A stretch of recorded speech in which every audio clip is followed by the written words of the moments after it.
Tonight's topic of conversation is what you resist persists. So, this is a pretty significant contemplation, for it speaks to our energy and how we utilize our energy. Because wherever we direct our energy, that's where our vital force goes. That's where our life force flows. So the world is what it is. There's nothing we can do about it. So if we resist what exists in the world, we are the ones who are losing our vital force. We're the ones who are losing our chi, our energy. And so instead, we have the opportunity to accept everything exactly as it is. It doesn't mean I agree with everything as it is. It doesn't mean I even like it as it is. What it means is I'm not going to use my own inner force to try to stop or go against what is. It's unnatural to try and do so. Imagine being in a river that's flowing, and you go in this river and you go against the river, trying to swim upstream. It's useless. You just get exhausted. In the same way, the river of life is flowing. It is going where it is going. And we have a choice. When we are aware, when we are awake, we then have a choice of what we are going to do in relationship to what is. So the goal is to realize that I am not this ego personality, which operates from duality, from otherness, from you versus me, from me versus a germ, right? It's constantly othering in the world. So the goal is for the ego personality to realize it's a soul, or in reality, for the soul to realize it's not the ego personality. It's not this temporary construct, this outfit it's wearing for this lifetime. So the goal is for the soul to awaken and not feed the limited ego personality, but to train the ego personality to live in this world, to be in this world, but not be of the world, to be in the world, but not of the world, by losing one's vital force, by continually going against what is, or having even an opinion of what is. What do I actually know about what's going on? There's some divine plan going on, and I know nothing about it. How can I possibly know from this caterpillar perspective of my ego personality why the world is the way it is? I can't possibly try to comprehend that. What I can do is comprehend myself, is understand myself, my own patterns, my own limitations, my own samskaras, impressions from the past that I carry from previous lives. That I can do work on. And the way I can work on that internally is by observing the external world and seeing all the reactions I have to the external world. Those reactions are my soul's assignment. So rather than fighting the external, rather than giving in to the reaction of the external, I instead pull back and I notice, where are those shadows inside of myself? Because if I do the inner work and I integrate the reactivity and all the shadows, then I'm fulfilling what Gandhi said. I am being the change I want to see in the world.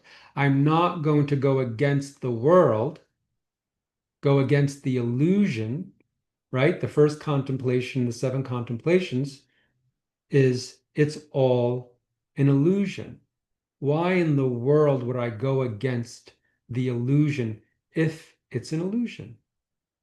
The only reason I do this is because I don't understand, I don't realize it's an illusion. I think it's reality, but it's not. Reality is permanent, unchanging, infinite.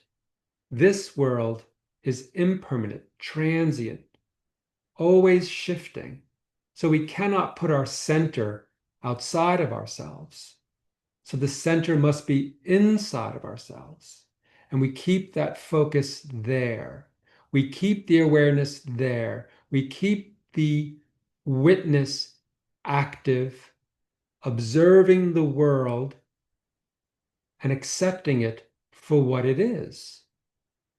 Accepting all that exists for what it is, because there's nothing I can do to change it by fighting it.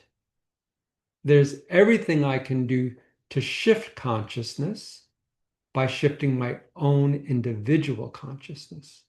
Because this consciousness, this reality here, is a collective agreement of humanity. So each time I do the inner work and I rectify the split in consciousness in myself, I am unplugging from duality and I'm plugging into unity consciousness.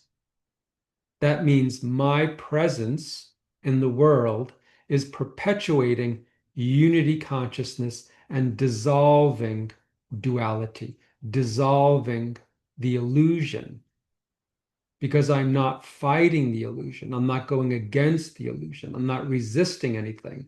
I'm accepting everything, which means I have all the prana, I have all the chi inside of me because I'm not leaking it. I'm not reacting to the external world. And so I cultivate that energy inside of me, growing stronger and stronger in consciousness, holding the space of unconditional love, being the new paradigm, living in the new paradigm as the frequency of that new paradigm. I'm an embodiment of it, right? Buckminster Fuller has a great quote. You never change things by fighting the existing reality. To change something, build a new model that makes the existing model obsolete. He was an inventor, famous inventor. And I love that. Why try to fight a system that's dissolving when I can just be the new system, be the new paradigm? It's already unfolding on the planet. All I have to do is go with the flow of what's already unfolding. Let it take me to my destiny. Let it take me to the new paradigm. The old paradigm is dissolving. The fear-based, egoic, dualistic, third-dimensional, mind-based reality is dissolving. And the new paradigm is a loving, soul-based, multidimensional, interconnected unity consciousness.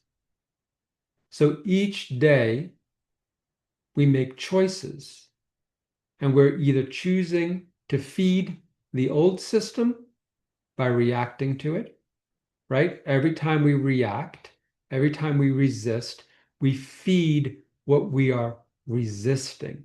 That's why it persists. Wherever your energy goes, that's what you're creating. That's what we are feeding. So if you don't want to have the experience of the old paradigm, then live as if you are in the new paradigm, because you are. We all are. But if our mindset is in duality, then we're not.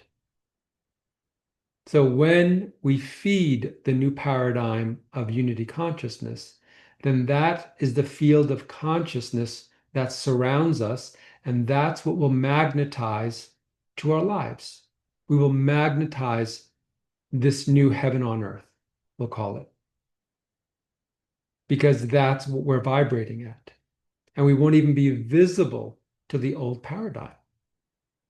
We stay in witness consciousness. We accept all that it is. We transmit compassion, love, understanding. And that is the world we live in.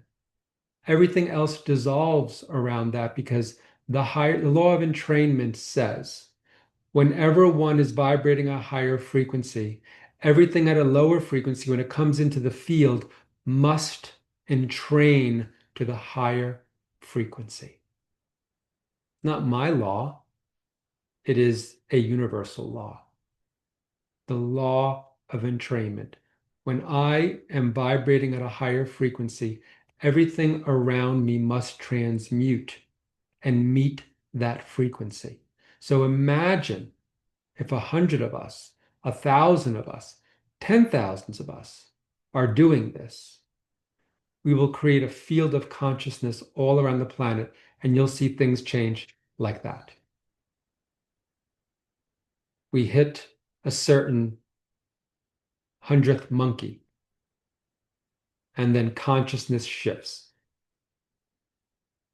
We reach a critical mass, and then it domino effects into everyone's consciousness.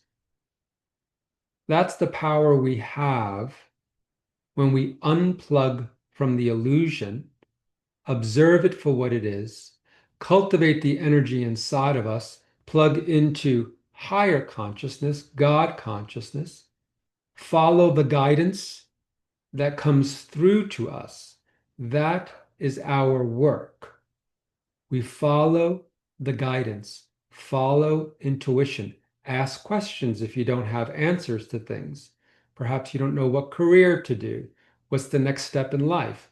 Ask, and it is given. It's much better to use our own energy internally and commune with Source, with our higher self, with all the invisible ones. There's so much support for us all, but we need to take the time to pull our energy inwards and ask for that support, and then follow the guidance. Our paths are already set. We created a path for us, a destiny, a destination before we incarnated.